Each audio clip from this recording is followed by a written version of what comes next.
Afronta Andalucía sus primeros retos en esta nueva fase con el primer puente festivo que mañana hará que, por ejemplo, la población de Sevilla ya tenga la posibilidad de trasladarse y, como saben, bueno, pues se espera un incremento importante de visitas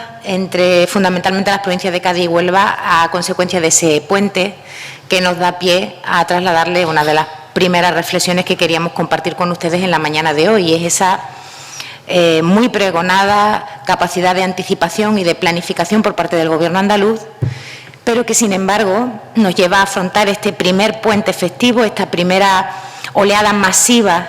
y este primer test de estrés a nuestra capacidad de organizar las distancias de seguridad, el cumplimiento de los requerimientos sanitarios que estarán vigentes en cualquier caso hasta que no haya alguna medida definitiva del coronavirus,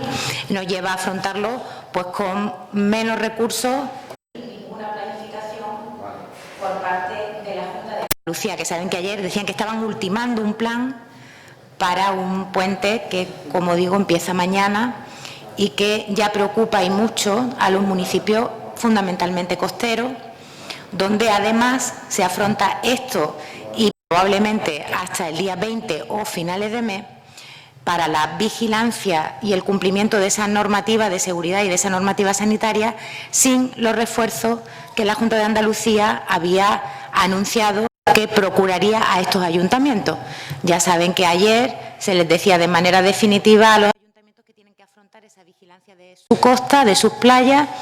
con su policía local y sus efectivos de protección civil. Ese anuncio de contratación de personas que vigilarían el litoral tan pronto se hizo, fue contestado por los sindicatos porque la manera de procurar esos puestos era inviable. Se había vinculado a una bolsa única que, como saben, no estaba baremada, por tanto no servía para hacer esa selección de personal. No se acudió al Servicio Andaluz de Empleo, se perdieron 2 semanas, luego se hizo un procedimiento exprés. Al final, como saben, estrenamos esa temporada de playa con afluencia masiva en municipios, algunos de ellos con 4, con 5 kilómetros de playa, y la Junta, como todo plan de previsión, lo que les dice es que utilicen a su policía local y a su protección civil. Al final, los ayuntamientos, como por otra parte desde que se inició esta terrible pandemia, van a volver a afrontar este problema pues con sus propios recursos y como puedan y entiendan mejor y sin ayuda de la Junta de Andalucía. Otro ejemplo de lo que nos parece una falta preocupante de planificación, por mucho que la Junta se aplique calificativos positivos tan generosos, es el anuncio de la vuelta al colegio en septiembre de manera presencial y como si aquí no hubiese pasado nada. Algo realmente desconcertante. Estamos hablando de 1.600.000 alumnos y alumnas aproximadamente que han de incorporarse a una actividad que no puede, a las puertas de los centros educativos, pararse en cuanto a medidas de seguridad, distancia física y capacidad de garantizar la conciliación de esa actividad que se hace en los centros educativos con esas medidas que, como decimos, no podrán relajarse lamentablemente hasta que no haya una solución estable y definitiva contra la propagación de este virus. No hay sobre la mesa ningún plan, por supuesto, ningún recurso meditado al respecto de ello, en qué centros habría que hacer algún tipo de obra, cuáles de ellos, por cuestiones de espacio, no podrían tener más aulas, qué previsión tiene el Gobierno de la Junta de poder, en aquellos en los que sí puede bajar la ratio para mejorar las distancias físicas entre el alumnado, reforzar con profesorado nuevo. No hay nada sobre la mesa. Sobre la mesa hay que en septiembre volvemos al curso con carácter presencial y sin que hasta la fecha la Consejería, que realmente no podemos alcanzar a entender a qué se ha estado dedicando estos meses, tenga sobre la mesa un plan que debatir con las comunidades educativas, que negociar con los representantes de los trabajadores y las trabajadoras y que cuantificar en números para ver efectivamente qué volumen de recursos habría que poner a disposición de una vuelta al colegio que no malograra los avances que con tanto esfuerzo hemos hecho en el control de la pandemia, y que si no se toman unas mínimas medidas en los centros educativos, evidentemente no se podrán garantizar. Y esto también nos lleva a la última reflexión que queríamos compartir con ustedes con respecto a las prioridades de la Junta de Andalucía. No nos hubiera parecido prioritario que estuviese terminado, como les decía al principio, el dispositivo de refuerzo para la vigilancia de la costa, de las playas. No hubiera parecido una prioridad completamente inequívoca tener ya previsto y cuantificado qué podía hacerse en los centros educativos para garantizar una vuelta a la enseñanza con ciertas garantías de salud y de seguridad. Y nos hubiese parecido bastante razonable que la Junta hubiese aplicado algunos de los criterios de simplificación administrativa que está poniendo tan de moda a algunas cuestiones que han pasado hace una semana. Quienes tienen hijos e hijas en edad escolar estaban inmersos en un procedimiento extraordinariamente complejo para poder matricular a los niños y a las niñas de cara precisamente al próximo curso. Parece razonable que la Consejería de Educación empezase a explorar una vía por la que los niños y las niñas que no van a cambiar de centro contasen con una matriculación automática, lo cual reduciría de forma extraordinaria pues un volumen de presión y de tráfico en la plataforma en la que se matriculan, que a lo mejor garantizaría que funcionase mejor. Aquí no hay simplificación administrativa, o por lo menos no se nos cuenta que se esté trabajando en ella. Sí la hay para todos los procedimientos y para todos los tiempos que tienen que ver con la construcción, con la ordenación y la planificación urbanística. Ahí sí que parece que el Gobierno no escatima esfuerzos para rebajar controles, para rebajar informes, para reducir plazos de información pública y para minimizar procesos que al final lo que daban antes, cuando estaban en vigor, era garantía de transparencia a esos procesos urbanísticos. Para esto sí que hay reflexión, no la hay, no parece ser prioritario lo de procurar un mecanismo más ágil de matriculación de un alumnado, que en Andalucía, entre los 3 y los 16 años, estamos hablando de más de 1.600.000 menores. Prioridades en los recursos. Hoy, como saben, a las puertas de los rectorados, Comisiones Obreras y UGT han convocado a las comunidades educativas universitarias porque uno de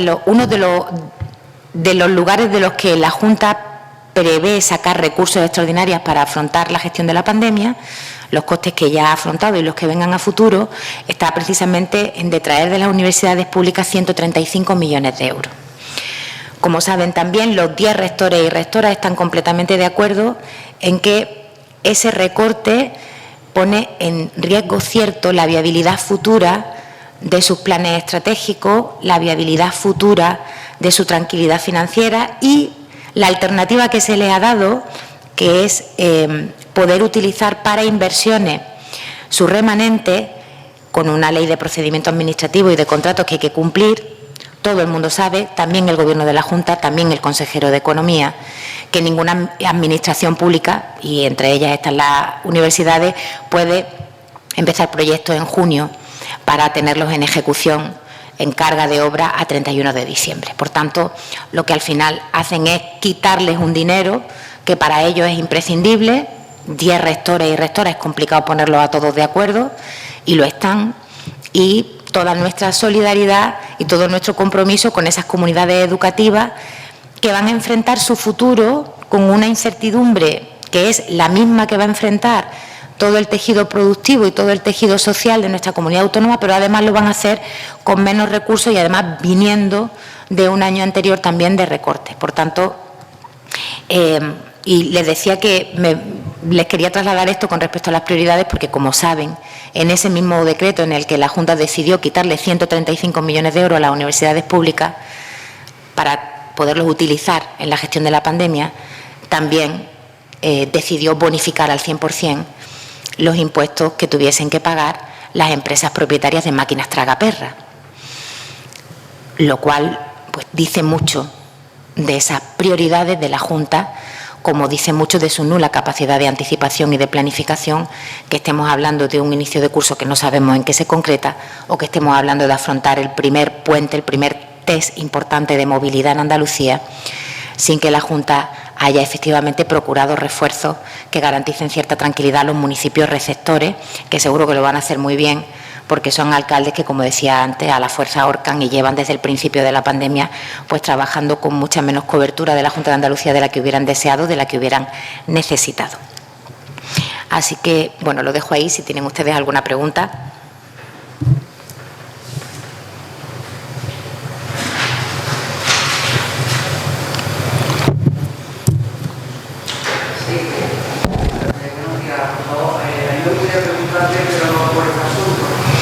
Los procesos internos de los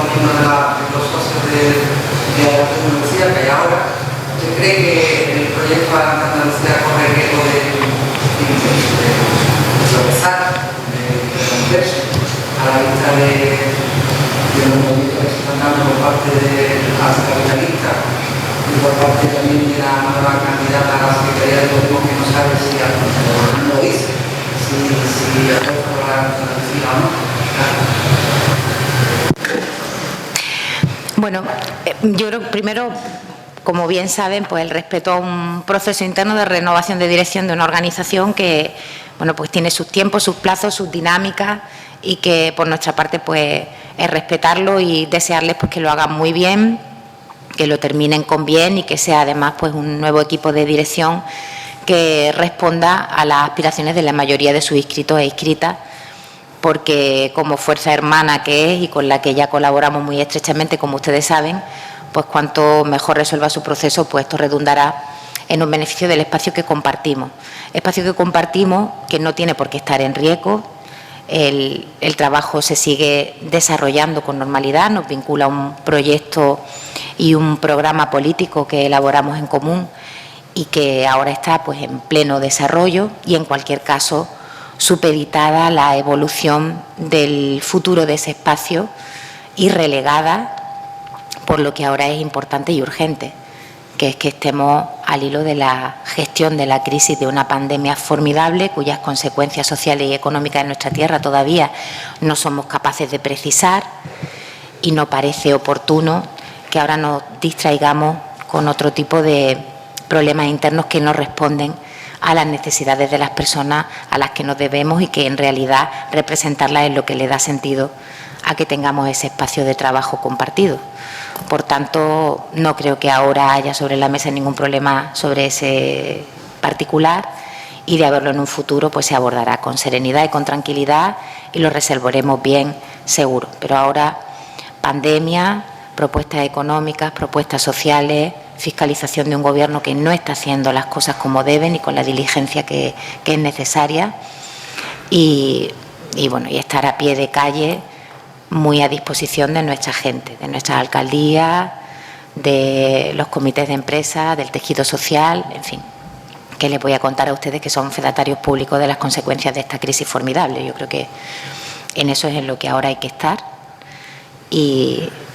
de todo lo demás habrá tiempo de hablar. Sí, yo tenía una duda. Hemos estado hablando antes sobre el tema de la operación Paso del Estrecho, usted de Algeciras. A mí me gustaría saber si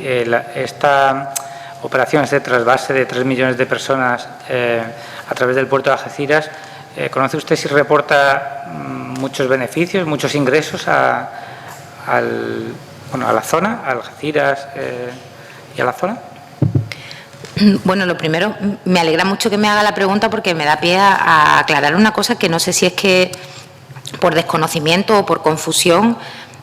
no se ha precisado bien por parte de, por supuesto, del Gobierno de la Junta de Andalucía en las distintas voces corales que tienen para todos los temas, que yo creo que es una estrategia de comunicación que dan 3 o 4 versiones para garantizar que alguno acierta con el análisis de la realidad. La operación Paso del Estrecho es un dispositivo de seguridad, es decir, no es una convocatoria pública de afluencia de personas, ¿no? Es un dispositivo que precisamente se monta para garantizar la fluidez del paso de las personas que van a atravesar el estrecho, porque son ciudadanos comunitarios o residentes legales que tienen sus países de origen al otro lado, en el Magreb, fundamentalmente en Marruecos y Argelia. Con lo cual, si no se monta la operación Paso del Estrecho, entonces sí que podemos tener un problema de salud pública de primer nivel, porque entonces sí que hay unas retenciones, unos tiempos de espera y una afluencia masiva de personas compartiendo espacios reducidos que efectivamente son un caldo de cultivo idóneo para la propagación de una pandemia,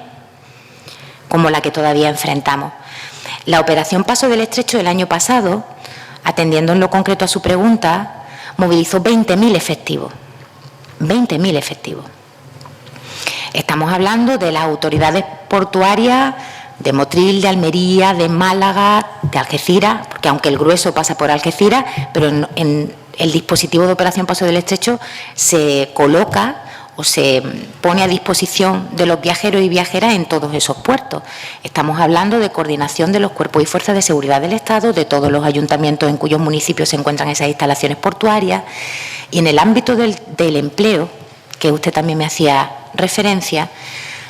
desde que está la frontera con Marruecos cerrada, no hay trabajo de navieras, agencias de viajes, consignatarias de buques. El puerto de Algeciras emplea directa o indirectamente a 28.000 personas en el campo de Gibraltar, que, como ustedes saben, es paradójicamente una de las comarcas más castigadas por el desempleo dentro de la comunidad autónoma. La operación Paso del Estrecho, no el dispositivo en sí, sino que durante el verano haya 1,5 millones de personas que van y vuelven de sus vacaciones en el Magreb, que se produzca ese trasiego, efectivamente es un balón de oxígeno para esas navieras, para esas agencias de viaje, para esas consignatarias de buques. Claro que sí, hay un refuerzo de policía portuaria, de protección civil. Entonces, en términos de empleo, claro que también es un revulsivo, pero no la operación, como les digo, la operación es una necesidad ineludible. Si Marruecos abre la frontera, es una irresponsabilidad no tener previsto un dispositivo de seguridad, porque entonces sí que estaríamos poniendo en riesgo, cierto, la capacidad de minimizar las posibilidades de contagio. Porque una vez que estén las fronteras abiertas, sin ningún estado de alarma que limite la movilidad de los ciudadanos, no hay capacidad para decirle a un ciudadano belga, por muy de origen magrebí que sea, que no puede ir a pasar las vacaciones a su país.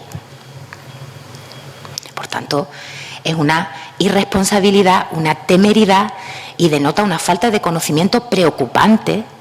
que se haya hablado de hacer o no la operación Paso del Estrecho, o comparándolo con si se hacen o no ferias o romerías. En fin, ya les digo, es muy perturbador que tengamos un gobierno que no sabe lo que es la operación Paso del Estrecho y para lo que sirve. Y perdonen que me haya extendido en esto, pero soy de Algeciras y yo recuerdo cuando venían las personas que cruzaban el estrecho y no había dispositivo de seguridad previsto. Recuerdo lo que ocurría en las carreteras, en la ciudad.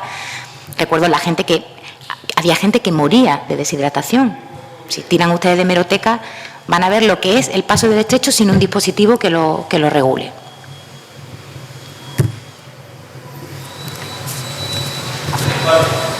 Muchas gracias.